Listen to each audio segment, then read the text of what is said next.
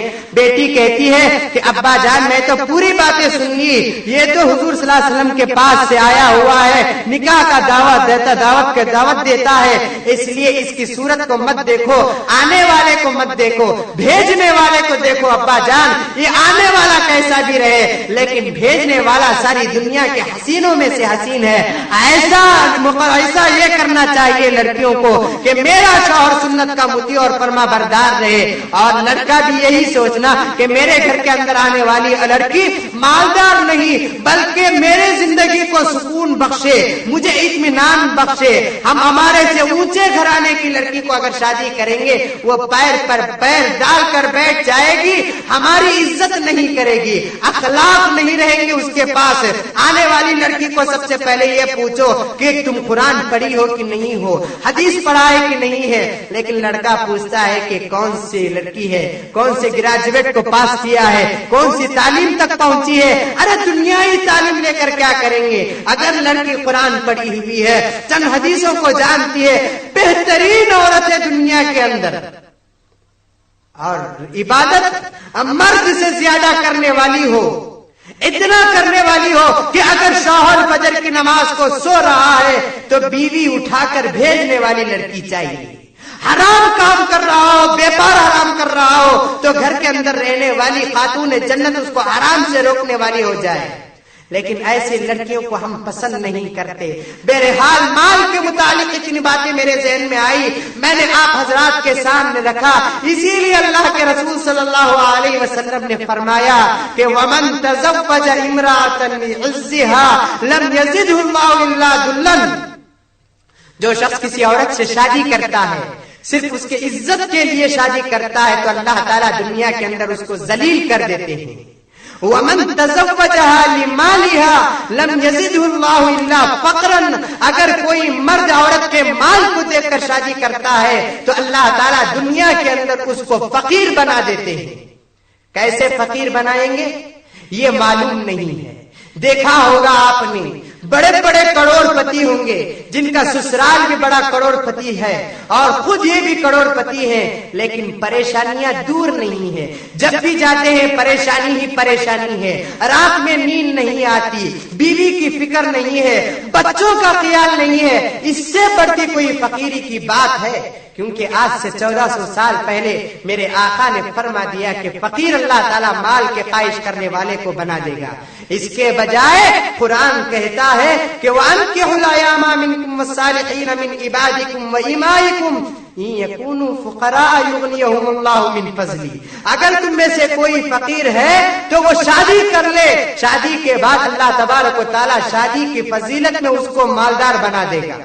مطلب یہ نہیں کہ جوڑے کو 50,000 جو آئے اس میں مالدار بن جائے گا، نہیں، بلکہ اللہ تعالیٰ اپنے فضل سے دنیا اور دینی اعتبار سے مالدار بنا دے گا۔ لیکن آج کل نوجوان کو ہم کسی سے پوچھتے ہیں کیا بھائی شادی کر لے گا؟ نہیں حضرت ابھی ہمیں کمائی چنی نا، ابھی کمانا حضرت، شادی کو بھی کمانے کو کیا تعلق ہے؟ جورو کو پالنے کی طاقت آ جائے، بریانی کے بجائے گنجی پلانے کی طاقت آ جائے، بہترین ریمانڈس کا کپڑا ہو یا بنی مل کا کپڑا اس کے بجائے معمولی کاٹن کا کپڑا پہنانے کے قابل ہو جائے تو شادی کر لے، کیونکہ حضور نے فرمایا کہ فَمَنِ اسْتَطَاعَ مِنْكُمُ الْبَاءَ، استطاعت اگر ہے شادی کرنے کی، روزانہ کھانا کھلا سکتا ہے، کپڑا پہنا سکتا ہے، سکون دے سکتا ہے، سر پہ سایہ ہے، چھوٹا موٹا گھر ہے تو شادی ضرور کر لے۔ شادی کرنے کے لیے بیپار کی ضرورت نہیں ہے، مال کی ضرورت نہیں ہے۔ بہرحال تیسری بات میں آپ کو عرض کروں کہ شادی کیسے کرنا چاہیے، یہ بہت بڑا مسئلہ آ گیا معاشرے کے اندر، شادی کرنے کے طریقے کو بدلا دیا، ہمارے قوم کی لڑکیاں دوسرے قوم کے نوجوانوں کے حوالے ہو گئی، شادی کرنے کے طرز کو بدل دیا، مسلمان لڑکی غیر مسلم کے لڑکے کے ہاتھ میں چلے گئی۔ اگر ایسی لڑکیاں اپنے دین کو بدلتی ہے، ایسی لڑکیاں اپنے مذہب کو بدلتی ہے تو اس کے ذمہ دار مجھے معاف کیجئے نوجوانوں کے ہم نوجوان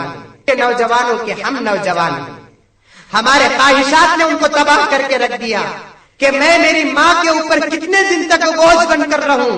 چلیے ایک مسلمان لڑکا نہ صحیح غیر مسلم لڑکا تو ضرور آیا، اس لیے مجھ کو پالنے کا وعدہ کرتا ہے، میرے ماں باپ کے ذہنوں سے ٹینشن دور ہو جائے گا، اس لیے مسلمان کو چھوڑ کر غیر مسلم کا ہاتھ تھامتی ہے۔ یقین نہیں آتا ہے تو مجھ سے آ کر پوچھو کتنے واقعات ہمارے شہر بنگلور کے اندر ایسے ہوتے ہیں، اس کے ذمہ دار کون؟ یہی مسلمان بھکاری نوجوان ہیں، یہی مسلمان کے نوجوان کے ماں باپ جو ہے مانگتے ہیں اچھی حسین ہے، اللہ والی ہے، شادی کر لیجئے، لیکن طریقہ کیا ہونا چاہیے؟ جیسا حضور نے شادی کیا، حضور نے اپنی بیٹیوں کا شادی کیا، جیسے صحابہ کرام نے نکاح کیا۔ عبد الرحمن بن عوف رضی اللہ تعالیٰ عنہ پورا مال قرض کیا تو شادی محل میں خرچ کرتا، کی کہ تو انکم ٹیکس میں جا کر حساب بتانے کے لیے سب ٹیکنیک ہم جانتے ہیں اللہ کے فضل و کرم سے، معلوم ہے کہ ہر ٹیکنیک کو ہم جانتے ہیں، لیکن سوچو کہ اپنی بیٹی ہی نہیں، قوم کی ہر لڑکی ہماری بیٹی ہے، قوم کی ہر لڑکی ہماری بہن ہے، قوم کی ہر عورت ہماری ماں ہے۔ خربوزے کو دیکھ کر خربوزہ رنگ پکڑتا ہے۔ ایک مالدار گھرانے کا لڑکا اپنی ایک مالدار گھرانے کی لڑکی سے شادی کرتا ہے تو غریب گھرانے کا لڑکا بھی یہی سوچتا ہے کہ میں بھی مالدار گھرانے میں شادی کروں۔ عبد الرحمن بن عوف سے بڑھ کر دنیا کے اندر کوئی مالدار نہیں تھا۔ آج کیا مالدار ہوں گے؟ اپنے بیپار میں جھوٹ کہے بغیر نہیں کما سکتے، دھوکہ دیے بغیر نہیں کما سکتے، دوسروں کا مال لوٹے بغیر نہیں کما سکتے، لیکن عبد الرحمن بن عوف عاشق رسول تھے، فدائے رسول تھے، جان کو قربان کرنے والے۔ جنگ احد میں حضور کے قاتل اپنے جسموں پر 20 زخم کھائے۔ ایسے صحابی سے بڑھ کے کوئی حضور کو چاہنے والا ہوگا؟ اور مال بھی اتنا مال تھا عبد الرحمن بن عوف کے پاس۔ آج معمولی ماروتی کے بجائے زن رکھ لیا تو کمر اکڑ جاتی ہے۔ معلوم ہے کہ ایک افٹر کے بجائے 2 افٹر بن لیا، کمر اکڑ جاتی ہے۔ 50 سورن کے بجائے 100 سورن گھر کے اندر رہ گیا، کمر اکڑ جاتی ہے۔ عبد الرحمن سے جا کر پوچھئے کہ تمہارے پاس سونا کتنا تھا تو وہ کلو کا حساب بتائیں گے آپ کو۔ اتنے بڑے مالدار کہ ایک مرتبہ سونا بانٹ رہے ہیں، پیسہ نہیں، روپیہ نہیں، سونا بانٹ رہے ہیں، وہ بھی ناپ کر بانٹ رہے ہیں۔ کتنے صحابی کو بانٹا؟ 1300 صحابی کو بانٹا، سونا بانٹا ہے۔ کوئی مالدار اٹھ کر کھڑا ہو جائے، بولے مجھ سے میں بھی سونا بانٹتا ہوں، اتنا مال نہیں ہے ہمارے پاس۔ ہر مالدار میں کہتا ہوں کہ اس زمانے کا فقیر ہے۔ عبد الرحمن کے پاس اتنا مال تھا، وہ چاہتے تو کیسی شادی کرتے؟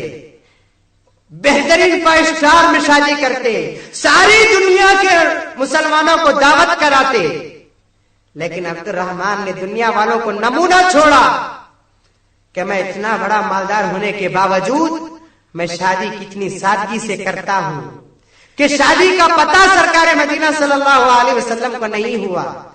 آج شادی کیے، دوسرے دن بازار سے جا رہے تھے، حضور صلی اللہ علیہ وسلم سے ملاقات ہوئی، اپنے کپڑوں پر خوشبو لگائے ہوئے تھے عبد الرحمن بن عوف۔ حضور نے پوچھا کہ عبد الرحمن کیا بات ہے تمہارے کپڑوں سے خوشبو آ رہی ہے؟ تو فوراً عبد الرحمن کہتے ہیں کہ ہاں یا رسول اللہ، میں نے کل نکاح ایک انصاری عورت سے فرما لیا، نکاح کر لیا میں۔ حضور نے اعتراض نہیں کیا، شکوہ نہیں کیا کہ عبد الرحمن تم نے بڑی غلطی کی ہے کہ تمہارے زمانے میں تمہارے آخری نبی ہیں، ان کو چھوڑ کر تم شادی کیے۔ آج ہمارا ماحول تو یہ ہے کہ کوئی منسٹر نہیں آتا تو ہمارے گھر کا جنازہ بھی نہیں اٹھتا۔ شادی میں کسی بڑے کو بھول جائیں گے ہم؟ ساری دنیا کے کتوں کو دعوت دیتے ہیں ہم۔ انسان تو انسان، اپنے گھروں میں رہنے والے کتوں کے کھانوں کا بندوبست بھی ہم کرتے ہیں۔ اتنا فضول خرچ کرتے ہیں، ایسا فضول خرچ کرنے والے کو قرآن نے کہا کہ ان المبذرین کانوا اخوان الشیاطین، بے شک فضول خرچ کرنے والے شیطان کے بھائی ہوتے ہیں۔ ہزاروں روپے شادی محل کو دیتے ہو، لاکھوں روپے کھانے میں خرچ کرتے ہو، اس زمانے میں تو ابو ذر غفاری رضی اللہ تعالیٰ عنہ ہونا چاہیے، کیونکہ وہ ایک دسترخوان پر 2 سالن نہیں دیکھتے۔ آج شکرانے میں 21 قسم کا میٹھا ہونا، زندگی میں 2 قسم کا میٹھا اپنے اماں کے گھر سے نہیں کھایا۔ نوجوان لیسٹ پیش کرتا ہے کہ 21 قسم کا میٹھا چاہیے شکرانے میں، نکاح میں مرغی ہونا چاہیے، میٹھا ہونا چاہیے، بریانی ہونا چاہیے، سب کچھ ہونا چاہیے۔ عبد الرحمن بن عوف سے بڑھتی تو مالدار نہیں ہے، نوجوان مالدار۔ حضور نے فرمایا کہ عبد الرحمن تم نے بہت اچھا کام کیا، بارک اللہ عبد الرحمن، تمہارے لیے اللہ برکت دے گا انشاءاللہ تعالی۔ اور حضور رہ کر بھی حضور نے یہ اعتراض نہیں کیا عبد الرحمن تم نے نہیں بلایا۔ آج نوشوں کے بھونئی کے بھونئی کو نہیں بلایا تو نوشوں نکاح کو نہیں آتا۔ وارے مسلمان کون کی بولیا ہے کہ میرا دل دیکھنا ہے تو بازو گھر کی شادی میں دیکھو بول کر، ویسے انہیں پورا دل دکھاتا ہے تو ساس سسرے کے مال میں دکھاتا ہے۔ شادی اتنا شوق ہے زور سے کرنے کی، اپنا پیسہ خرچ کر کے کھلاؤ، اپنے پیسے سے دعوت کراؤ، پتا چلے گا۔ وہی حضور پاک صلی اللہ علیہ وسلم سے پوچھو کہ تم نے 4 بیٹیوں کا نکاح فرمایا یا رسول اللہ، کیا جوڑے میں دیا تھا، کیا جہیز دیا تھا؟ اپنی اکلوتی بیٹی، لاڈلی بیٹی حضرت فاطمہ رضی اللہ تعالی عنہا، ان کا نکاح فرماتے ہیں۔ خاتون جنت ہے، جنت کے عورتوں کی سردار ہے حضرت فاطمہ رضی اللہ تعالی عنہا۔ نکاح ہوتا ہے تو بہترین بہادر انسان حضرت علی رضی اللہ تعالی عنہ سے ہوتا ہے۔ نکاح کتنا سادہ ہوتا ہے معلوم؟ آج شادی میں عرس والے بھی عرس کو اتنا جوڑا دیتے ہیں، اتنا جہیز دیتے ہیں۔ میں ایک شادی میں گیا تو جہیز کو دیکھا تو 10 من کے دیگچے سے لے کر پاؤ کلو کے دیگچے تک رکھا ہوا ہے۔ معلوم نہیں کہ وہ پاؤ کلو کے دیگچے میں کون پکا کر کھائیں گے۔ نہیں یقین ہے کہ اتنے خرافات اور اللہ کی ناراضگی کا جو نکاح کرتے ہیں، ان ناراضگی سے ہونے والے بچے جو ہے ماں باپ کو بھگا دیں گے جب یہ بوڑھا بوڑھی ہو جائیں گے۔ اب بوڑھا بوڑھی کو کھانے کے لیے پاؤ کلو سے زیادہ چاول نہیں ہوگا، اس لیے وہ پاؤ کلو کی دیگچی بھی دیتے ہیں ساتھ۔ ارے ایسے نوشوں کو لڑکی دینے کی کیا ضرورت جس کے گھر کے اندر پکانے کا سامان نہیں ہے، جس کو سونے کے لیے گھر میں بستر نہیں ہے۔ حضرت علی کو حضور نے یہی فرمایا کہ علی اب تم شادی کرنے والے ہو، بتاؤ تمہارے گھر کے اندر کیا ہے؟ علی نے کہا کہ یا رسول اللہ کچھ نہیں ہے، ایک زرہ ہے میرے پاس۔ حضور صلی اللہ علیہ وسلم نے فرمایا کہ جاؤ علی زرہ کو بیچ کر آؤ۔ حضرت علی رضی اللہ تعالیٰ عنہ اس زرہ کو جا کر بیچتے ہیں تو 400 درہم آتے ہیں۔ حضور صلی اللہ علیہ وسلم اس 400 درہم کو اپنی بیٹی کے لیے استعمال کرتے ہیں۔ ان میں سے 2 چادر لیتے ہیں، 1 نالی لیتے ہیں، فوم کی نالی نہیں، پتوں کی نالی، جھال کی نالی تھی۔ 1 تکیہ لیتے ہیں، 1 پیالی لیتے ہیں، 1 چکی لیتے ہیں۔ یہ سب حضرت فاطمہ رضی اللہ تعالی عنہ کے نکاح کا جہیز ہے۔ حضور نے خریدا لیکن مال حضرت علی کا تھا۔ آج اپنے بچوں کے شادیوں میں جو جہیز دیتے ہیں، کروڑوں روپے کا جہیز دیتے ہیں۔ پلنگ تو 35,000 40,000 50,000 کا دیتے ہیں۔ اس پلنگ پہ سونے والے کو بھی نیند آتی ہے، پلان فارم میں سونے والے کو بھی نیند آتی ہے۔ نیند میں جب فرق نہیں ہے تو بستر میں کیوں فرق کرتے ہو؟ معمولی کھانا کھانے والے کو بھی نہیں پیٹ بھر جاتا ہے، بہترین بریانی اور مرغ مسلم کھانے والے کو بھی پیٹ بھر جاتا ہے۔ جب پیٹ بھرنا دونوں کا ہوتا ہے تو کھانے میں کیوں فرق کرتے ہو؟ لیکن کرنے والے ذرا سوچ لو، کل قیامت میں پورے معاشرے کی لڑکیاں ہم کو آ کر پکڑ لے گی، اللہ سے یہی کہے گی اے اللہ یہ میرے محلے کا مالدار تھا جو خود کی زندگی نہیں بلکہ ہماری زندگیوں کو بھی خراب کیا تھا، اپنی بیٹی کی شادیوں میں اتنا پیسہ خرچ کیا ہے، لیکن اس کی بیٹی کو دیکھ کر، اس کی بیٹی کی شادیوں کو دیکھ کر ہمارے پاس کوئی رشتہ نہیں آیا۔ ایسے مالداروں کو تو چاہیے کہ اپنی بیٹیوں کی شادیوں میں محلے کے غریب لڑکیوں کی بھی شادی کرے۔ بہرحال ایک بہت بڑا لمبا چوڑا واقعہ اور ایک بہت بڑی لمبی چوڑی بات ہے، جتنا کرتے جائیں گے اتنا سننے کے لیے مزہ بھی آئے گا، لیکن ضرورت تو عمل کی ہے۔